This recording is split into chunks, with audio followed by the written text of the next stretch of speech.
ನಮಸ್ತೆ ಎಲ್ಲರಿಗೂ, ವೀರಶೈವಸ್ ಕಿಚನಿಂದ ಸ್ವಾಗತ.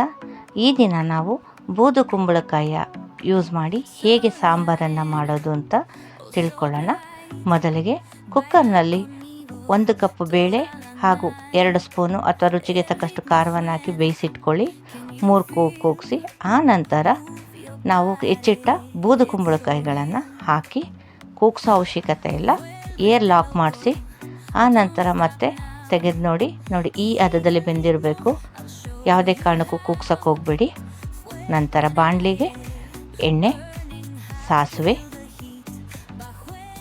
ಇಂಗು, ಒಣಮೆಣಸಿನ್ಕಾಯಿ ಹಾಗೆ ಕರಿಬೇವಿನ ಸೊಪ್ಪನ್ನು ಹಾಕಿ ನಂತರ ನಾವು ಕೂಗಿಸಿಟ್ಟಂಥ ಕುಂಬಳಕಾಯಿ ಸಾರನ್ನು ಇದರೊಳಗೆ ಮಿಕ್ಸ್ ಮಾಡ್ಕೊಳ್ಳೋಣ. ಸೊ ಇದಕ್ಕೆ ರುಬ್ಬಿಕೊಳ್ಳೋದಕ್ಕೆ ಕಾಯಿ, ಕಡಲೆ, ಈರುಳ್ಳಿ, ಅಕ್ಕಿಯನ್ನು ಹಾಕಿದ್ದೆ. ಆ ಗ್ರೇವಿಯನ್ನು ಇದಕ್ಕೆ ಹಾಕಿ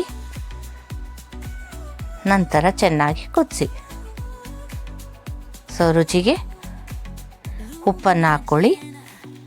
ನಂತರ ಬೆಲ್ಲ ಹಾಕಿ ಮೇಲೆ ಕೊತ್ತಂಬರಿ ಸೊಪ್ಪನ್ನು ಹಾಕಿದರೆ ಬೂದು ಕುಂಬಳಕಾಯಿ ಸಾಂಬಾರು ರೆಡಿಯಾಗಿದೆ.